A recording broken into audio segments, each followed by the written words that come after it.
México es uno de los países que tiene mayor biodiversidad en todo el mundo.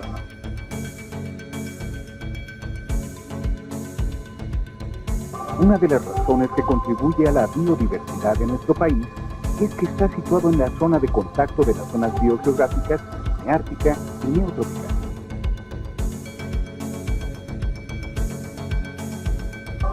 En otros países, a diferencia de México, se encuentran especies que viven en una sola región biogeográfica, por eso tienen menor diversidad.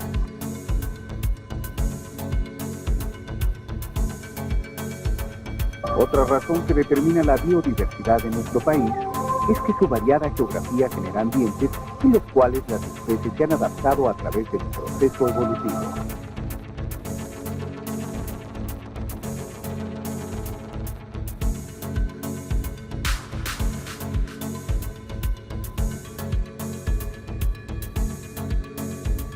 Para estudiar adecuadamente los millones de especies que habitan nuestro planeta, se les ha clasificado, es decir, se les ha organizado en grupos.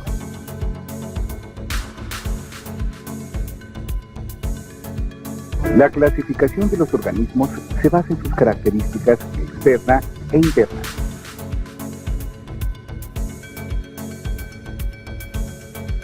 Las características externas que sirven para clasificar a los animales, por ejemplo, son la simetría del cuerpo, es decir, si es radial como las estrellas de mar o bilateral como las aves y peces, la forma de las extremidades como tentáculos o manos, o si el cuerpo presenta segmentos como las lombrices de tierra.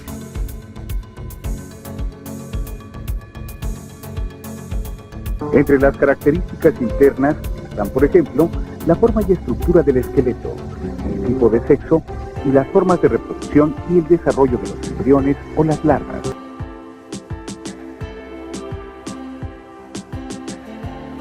En las plantas también se toman en cuenta características externas, como la forma de las hojas y flores, e internas, como el tipo de tejidos que las constituyen.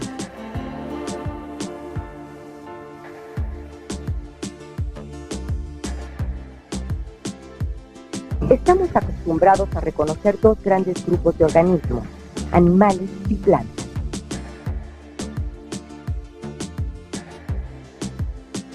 Sin embargo, en la naturaleza existen organismos que no entran en esta clasificación. Por ejemplo, los hongos son un grupo de organismos que no presentan las características de las plantas de poder producir su propio alimento. Por esto, se les considera como un grupo diferente de los vegetales.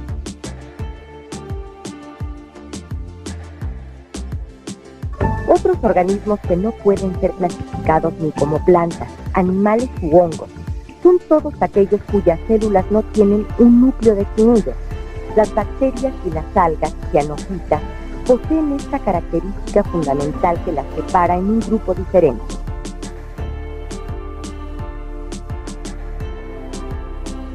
Los protozoarios y las demás algas no pueden ser considerados dentro de ninguno de los organismos anteriores, pues algunos poseen clorofila como las plantas y otros tienen locomoción como los animales. Por otro lado, son organismos unicelulares.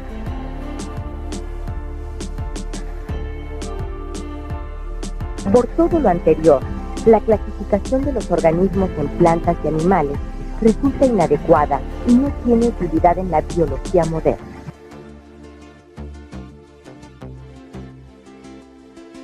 En sustitución de esa clasificación, actualmente se reconocen a 5 grupos de organismos diferentes llamados reinos. Las plantas y los animales son 2 de estos. Los hongos se consideran como un reino aparte y se le denomina reino fungi. A los protozoarios y las algas se les agrupa en un reino denominado protistas.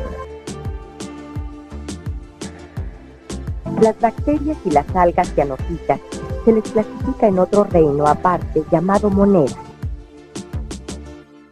Para poder clasificar adecuadamente a los organismos es necesario tomar en cuenta las características externas e internas, ya que si solo se toma alguna de ellas es posible caer en errores de clasificación.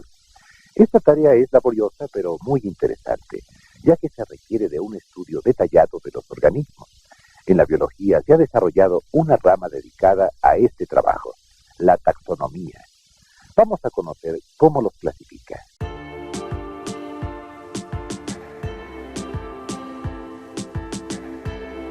Si clasificamos a los animales que son capaces de volar en un grupo, cometeremos un error, ya que pondríamos juntos a aves e insectos que también son capaces de volar.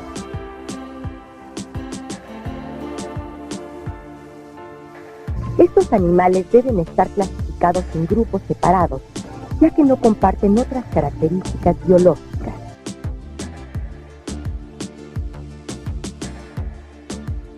Al contrario, si únicamente atendemos a la forma, por ejemplo, de las extremidades, tendríamos que clasificar en grupos muy diferentes a caballos y delfines, ya que unos tienen patas y otros aletas.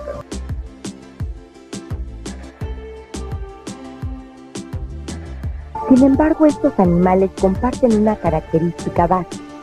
Sus crías son amamantadas. Por esta razón, se les considera en un solo grupo, el de los mamíferos.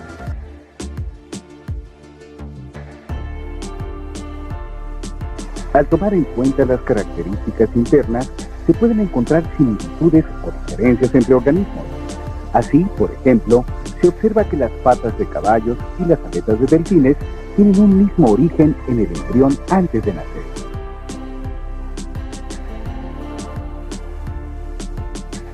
El estudio de las características internas también abarca, en algunos casos, la observación al microscopio de ciertas estructuras celulares. Así, por ejemplo, el número y tipo de cromosomas presentes en una especie ayuda a su clasificación.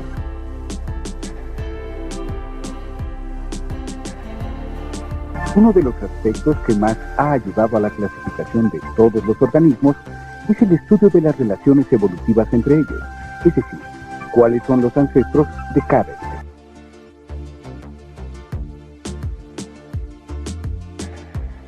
Cada organismo procede de otro anterior, que a su vez procede de otro.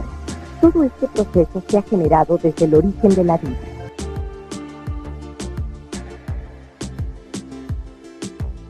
A pesar de que todos los organismos proceden de un ancestro común, la evolución ha logrado que hayan aparecido muchas especies con semejanzas y diferencias. Esto se toma en cuenta en su clasificación.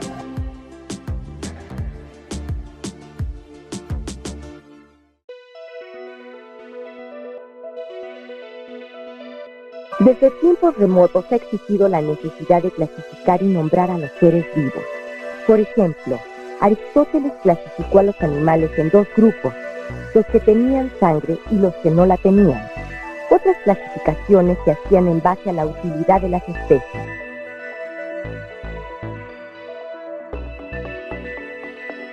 Fue hasta el año de 1753 cuando el científico sueco Carlos Linneo propuso un sistema de clasificación y nomenclatura para todos los organismos conocidos en su tiempo.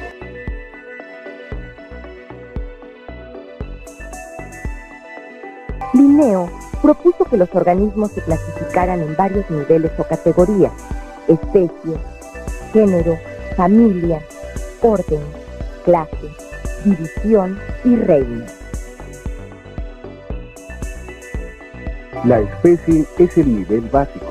Al conjunto de especies parecidas se les agrupa en géneros, a los géneros en familias y así sucesivamente.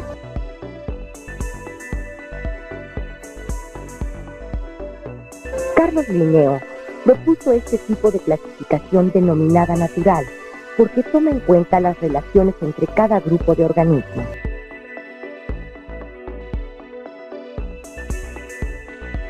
Además, Linneo propuso la forma de asignar nombres a las especies para que estos fueran iguales para todos los científicos.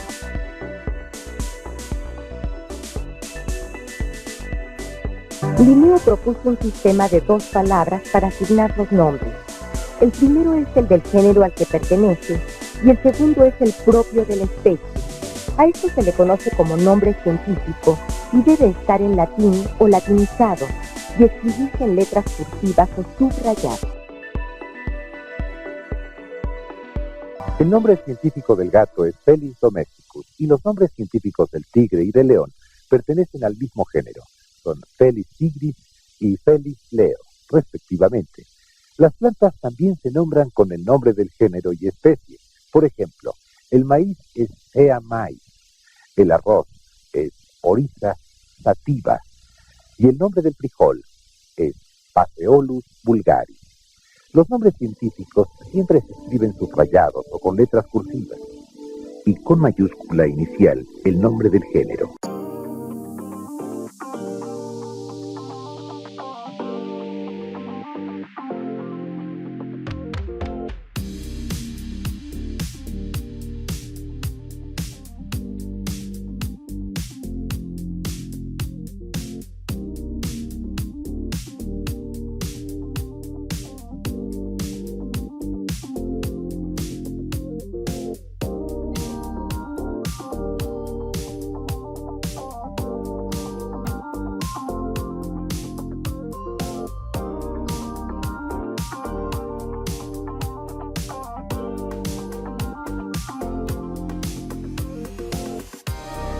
Actualmente todos los organismos están clasificados de acuerdo a niveles, los cuales son especie, género, familia, orden, clase, división y reino, y divididos en 5 reinos: plantas, animales, hongos, protistas y monedas.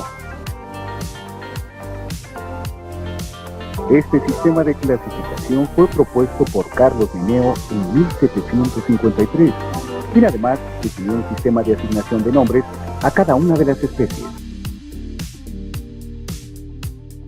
Al sistema de nomenclatura se le llama binomial por estar formado por 2 palabras, la del nombre genérico y la del nombre específico de la especie. Sin un sistema de clasificación adecuado, muchas de las semejanzas y diferencias entre las especies se pasarían por alto y muchas especies iguales serían consideradas como diferentes y viceversa. Clasificar las cosas, y más a los organismos, ayuda a entender mejor su origen, evolución y características.